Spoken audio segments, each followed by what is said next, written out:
welcome to As Real as They Come Dallas. We are here at the Turkish Cafe and Lounge. Julia Brown. Jennifer Loading. By the way, please don't forget to hit that bell button icon so you do not lose any of our podcasts. Also, please hit like, subscribe, or maybe dislike. And please leave your comments below so we can respond and do our adjustments in our end. Thank you for watching.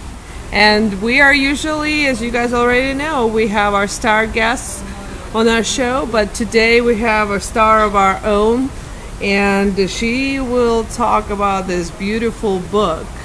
Wonderful read. Please pick it out whenever you have a moment. Read it. Very inspirational. And tell us what inspired you.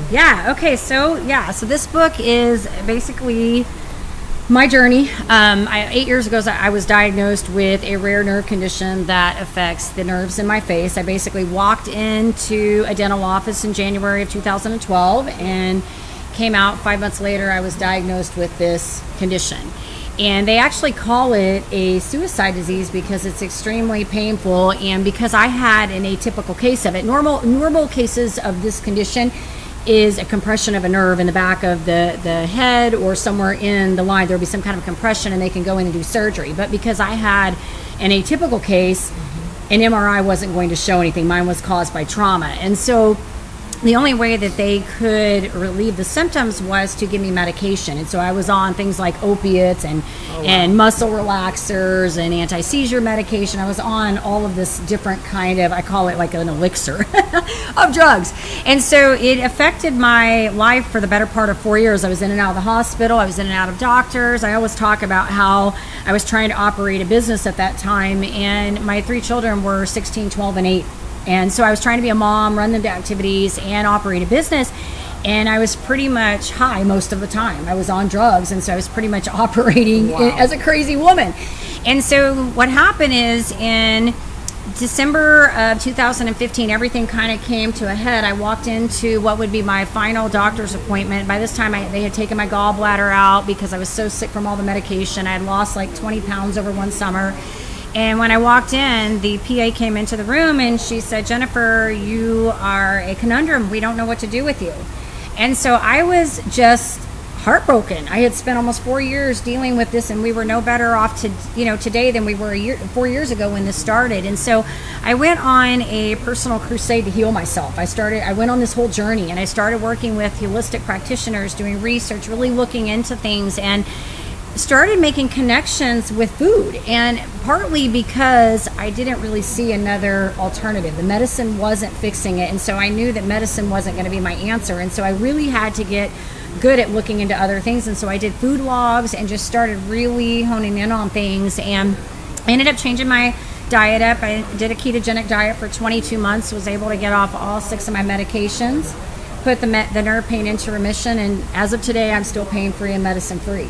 Wow. So here we are 4.5 years later, and I'm doing well. And I tell everybody my life changed that day that happened. It changed, and it will never be the same as it was, but this book is really an account of what it taught me going through that. And so the first chapter is really the story, what happened, how I got to the point that I was, and then the next 6 chapters in there are really everything that I learned going through that journey. So I talk about making decisions, pivotal moments, magical decisions. I talk about self-belief, believing in yourself, and really just knowing that you're going to make a lot of mistakes, and you have to just own them and try things, because giving up is not an option, And I talk about things like being mindful and exercising and diet and really just gratitude journaling, all of those things that helped me get through this process. And then I rounded out on the last chapter is where am I at today? That's so wonderful. it's really just, it's not meant to talk about the story. It's really meant to inspire you to want to get through whatever it is you're going through. Yeah. It's very important because a lot of people, they hit the brick wall and it's just basically it. Yeah. They don't know what the outcome is, and a lot of people will give in to placebo effect of the white coat and the doctor said there is no answer, so therefore there is none. And I know that I research a lot on holistic ways myself, so I find it very motivating, and it's just exquisite that someone can take that much. It does take a lot of self-discipline to actually make that choice. Oh yeah. Because there are so many temptations. You go into the store and all of that avalanche of tasty food is over there, and you have to make choice. No, this is not for me. This is not for me. This is for me. Right. Wow, that's incredible. So, do you find yourself in a different place, not just health-wise, but person-wise from there on? Yeah, absolutely. Yeah, it taught. I mean, one of my friends asked me one day. She said, talking about the keto, let's just talk about that for a second, because that is for a lot of people is a very hard diet to do, because it's very, very strict in the way you eat your food. And she asked me one day, how was I able to, because it took me, let me backtrack, it took me 11 months before I saw any signs of improvement. So that was 11 months of doing something that I didn't really know was going to work, but I had seen the science, I had seen the research. And when she asked me how was it that I was able to stick through that for 11 months without seeing any indication I was making progress, I said, I didn't see an alternative. What I knew is that medicine wasn't curing my problem, and there had to be something bigger to what was going on.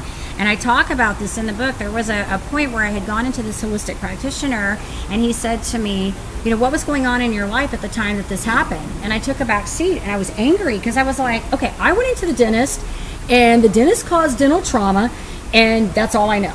Now, something did happen. There was some kind of dental trauma, but I was also living a very chaotic life. I was running 3 kids to multiple activities. They were all involved in more than one thing, which meant we were living in the fast food lane, because I was dropping one kid off, getting food, picking up another, maneuvering another one, and I was also trying to operate a business. So I was just wearing all these hats and burning the candle on both ends and just all over the place. And so, yeah, I mean, it taught me a lot. It taught me, I've always had tenacity and been able to get through things, but it taught me how to have grit. It taught me how to believe, even when people would say, you can't do that, that's not going to work, you're eating all that, and you're going to be unhealthy. The naysayers. Exactly. It taught me how to just stay passionate about being healthy, being 100%, because I've said this over and over, that it's not just about what you put in your body, it's what's putting in your head. It's about everything that you do in your life day in and day out that makes you healthy. Absolutely. So yeah, it's done a lot. Wow. That certainly is making a lot of sense. And I also heard that the same way is dealing with things like cancer, and because cancer absolutely loves sugar. And I know we're all guilty of that. I know I am guilty of that, because wine is my number one thing, because who doesn't enjoy a little glass of wine at the end of the day? And that makes you very much relaxed to the rest of the food choices that you make. But I love that about you. Yeah. So what would you recommend for someone how do you stay motivated outside of not having an alternative, but just, did you have other emotional support? Interestingly enough, at the time I was going through this, I didn't know anybody that was going through this condition. Now with Facebook, I mean, let's talk 8 years ago, Facebook was just kind of getting out there. We didn't have all these groups that we have now. So back then, I didn't know a single person that had this condition. It's a rare condition. Now that we have Facebook, these groups are out there. I'm in them and I talk to people, but I will tell you, when I'm in those groups, I see these people over and over that have no hope because they have this condition and there's no real treatment for it. So they struggle. And I just want to be like, hey, can I put this like flashlight in there and say, get the sugar out of your diet. Are you open to trying something else? Are you open? So I didn't really have all that support. But I will tell you, what I say to everybody is, find people when you're in these situations that have been through something. Maybe if you can find somebody that's walked in your shoes, that's been in the same thing, utilize them. But if you can't find somebody who has struggled and can be a mentor and help you get through that. So that's probably the biggest thing, is trying to find some kind of a support system. But really, if you want to, with anything in life, if you want to stay passionate, motivated, you've got to find a purpose. You've really got to find a purpose. And I always say, people make change when they're either pulled by a longing or pushed by pain. In my case, it was both. I was pushed by pain, but I was also pulled to get better. I wanted to be better. My kids needed me, And so for me, there was I couldn't live my life that way. I couldn't go on living like that. That's phenomenal. You know? That's phenomenal. And like you said, thanks to people like you that went through it on their own, they found that light in the end of the tunnel that now other people can actually seek out for that help. Yeah. And luckily we have all the technology and media at our disposal, but it's very hard to find what's real or what's not also. But when you talk to someone firsthand, that makes a whole difference in the world. It's like, okay, this lady did go through this experience. She did do these steps to get better. Right. And the fact that you are off medication is absolutely exquisite. I am medicine free. Medicine free. It's like the best ever. Because, you know, there's side effects to medicine. So, you know, I tell this story. This will really make you feel really just weird about this. I remember driving to an appointment. I was in a cosmetic company and I was going to do an appointment to somebody. And I remember driving to the appointment and getting to her house, and I was so high from the medication. I don't to this day even remember who the customer was. I had customers back then that were clients of mine that I'd met during that period of time, but because I was on so much stuff, I don't really remember them. Like, I wouldn't know them if I saw them. You know what I mean? I would know a name maybe, but not a face with a name, because there was so much going on. And I remember, you know, messaging my anesthesiologist at that time. He was an anesthesiologist that had turned into a pain specialist. He was probably the best doctor that I had during that course because he was the most practical. His theory was, you know, we've got to get your blood pressure down because we've got to get you functioning. You're gonna have a stroke or something if we don't get this down. And I had this situation where I had a neurologist and a pain specialist that couldn't even agree on treatment because the neurologist didn't want me on this medication. The pain specialist says, we got to get her functioning, you know. And so I remember writing him and being like, you need to take this down lower. Like, I'm too high. I cannot do this. And he's like, I can't. You are in severe pain. So, I mean, it was a very tough time. And there were many times, you know, I've never been a depressed person in my life. But that was probably one time I always talk about, had I had access to something easily and not had kids and a family, that it would have been very easy for me to check out, because I don't ever want to be in that position ever again. I will say that. Never. I totally agree with that. And it's not just medication. I mean, medication does take a huge toll on our body. Mm-hmm. You already had your gallbladder removed. Right. You already had other symptoms like high blood pressure from all that medication. So it's not the condition that was taking you down per se, but the side effects of the medication that you It was both. The pain So, was bad. The pain right. was bad, yeah. Without the medication, you know, like, it was so bad. Like, I remember one day before I went into the neurologist's office banging my head in the wall. Like, I had never felt, I had migraines. I know what migraines felt, but I had never felt anything so painful like that. So I couldn't even explain it to people. I go into the doctor and they're like, on a scale of 1 to 10, where are you? I'm like at 99. I mean, like, how do I tell you where I'm at? I'm past 10. Oh, wow. Like, you know, now I get something and I'm like, I broke a pinky toe. We're going to survive. That's a different kind of pain, Yeah, that's for yeah. sure. It's not the nagging, reoccurring. Yes, it's not. Well, and my. anytime you deal with pain, you know, I had a acupuncturist I was working with, and he said, you know, anytime you're dealing with a chronic pain for over, you know, couple weeks, it starts affecting your mental state. It Of really course. starts affecting, you know, your quality of life is now changing, and that's where I was. My quality of life was just not there, you know. So Yeah. crazy. What's also important, I find, do you read labels on the food that you buy? Oh yeah. Well, and the big thing I look at is the sugar. I want to know what's in there. You know, like I even to this day, interestingly enough, you know, I had my gallbladder taken out, wasted surgery because it didn't solve the problem. They could have left the gallbladder in. But you know, the interesting thing is, a lot of people think when you have gallbladder, you can't do a low carb, high fat diet. And I've been fine. To this day, I'm still doing low carb, high fat, and I'm fine. So I do read, because if I do eat too much sugar, and it doesn't matter whether it's fruit or if it's, you know, the white granulated stuff you put in, fructose, any of that stuff, it all processes as sugar at the end of the day. And if I get too much of it in my body, I will wake up the next day with a headache. I'll have a hangover. It's like a sugar hangover, and I feel awful all day. So wow. I've kind of trained my body now to pretty much, it's not even really an issue. And I'm not going to lie, because if I do want, like, I like Andy's custard.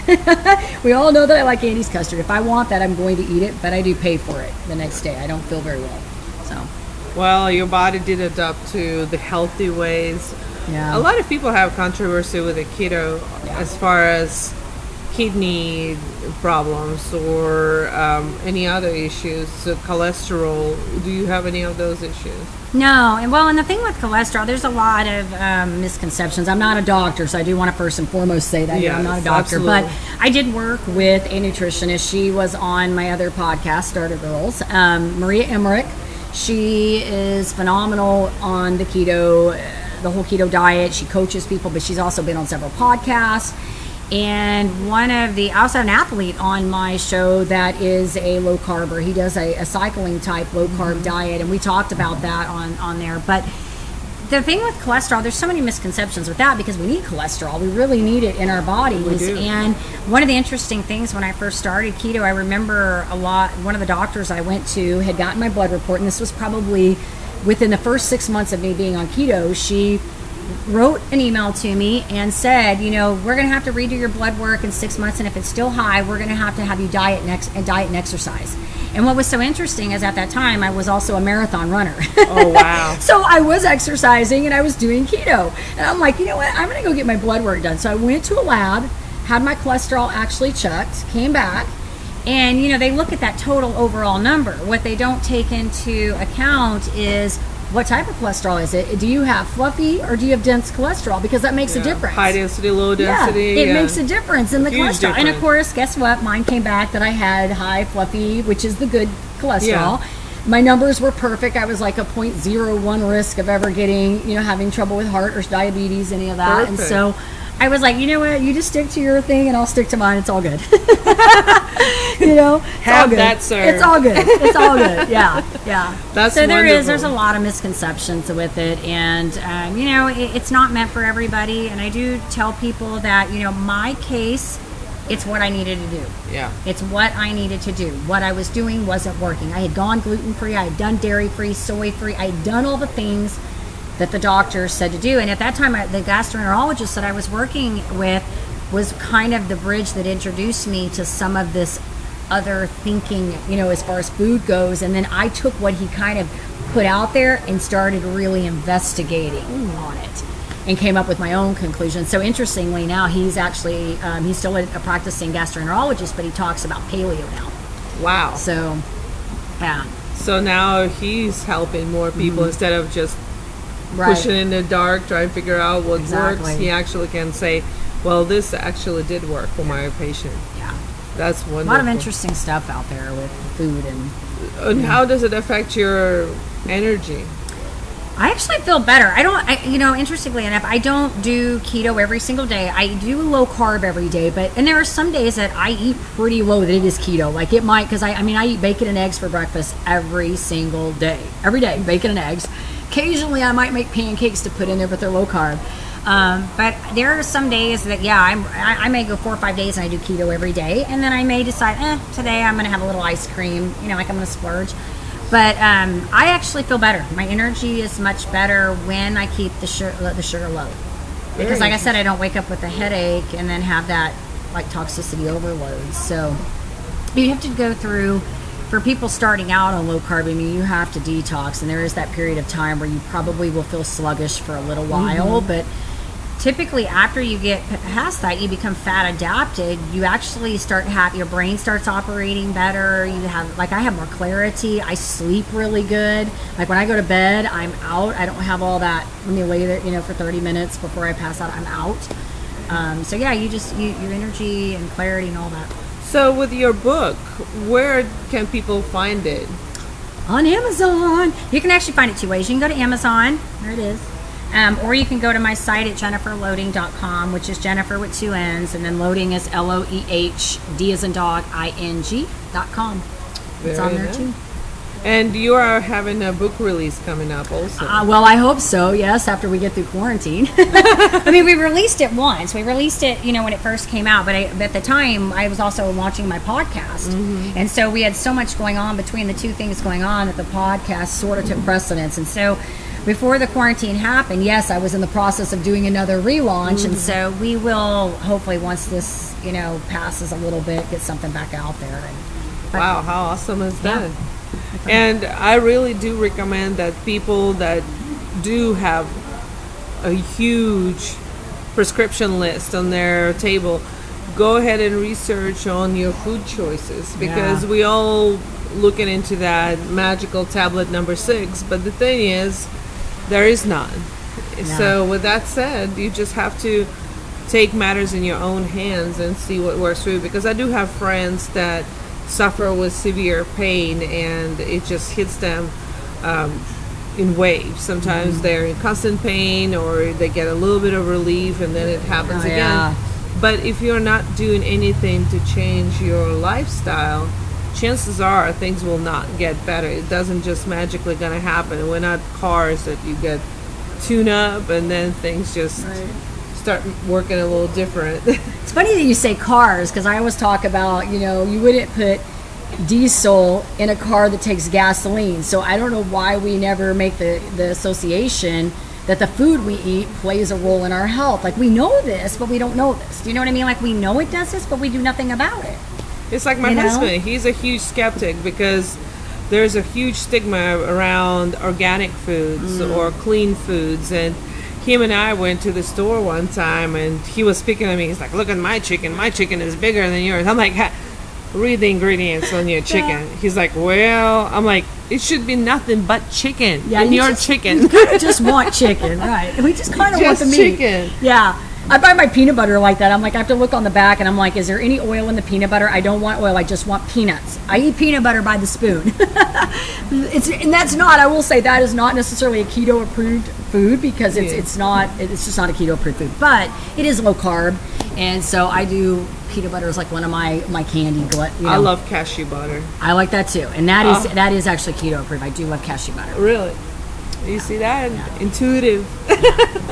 I definitely need to change my ways, so I'm here preaching to acquire myself. So well, it's all it's all about priorities, and just remember, it's the being pushed by the pain and pulled by the longing that makes us change. And so I always say money and health are the two things that people have a tough time making change until they get pinned against the wall and something says, hey. And I honestly believe that when I look at all this and I talk about this, I was talking about this with a friend the other day, that we go through these things in our lives and they're meant to teach us these lessons, right? And I really feel like, as bad as my story was, like, people that meet me after, they're like, oh, what have you had happen to you? And then they hear that story and they're like, oh, even when I was starting to do coaching, people are like, how are you going to even be a coach? I'm like, okay, do you want to talk about that? I can talk about business, being a marathon runner, or a health crisis. I've had them all. The only thing I don't touch is relationships. I don't want to talk about relationships. I haven't totally mastered all that. But the thing is that, I feel like all of this, for me, there was a reason it was supposed to happen. And I think that it's given me the ability to help other people. It's allowed me to go in and help people when they're trying to work through something, and say, look, there is another alternative. We have another plan, another way to bust through something. You just have to look past the limitation that's holding you right there. Absolutely. And that's where we have the ability to make a difference. And that's where I'm passionate, where I'm good, is helping people make change. Yeah, and it's important not to just give matters to someone else's hands. Research, like, you get an ingredients and you have a question about something. If it's a long word you cannot pronounce, chances are it's not what's needed in your body. It's just not what's needed in your body. Just because it's FDA approved doesn't mean that it's your body approved. So pick it wisely, because half of the ingredients, being Russian, I know I always research into things that happen overseas, and half of the ingredients, half of the food dyes that we have here, which also affect our allergies, which also affect our health conditions, they're not approved overseas. All those blue number 5 or whatever else you're looking at, that's just not something that we should be ingesting into our bodies. I agree. Well, here's a Pillow Talk with Jennifer Loading here at the Turkish Cafe and Lounge. Thank you all for watching. Please comment, ask questions, hit like, subscribe.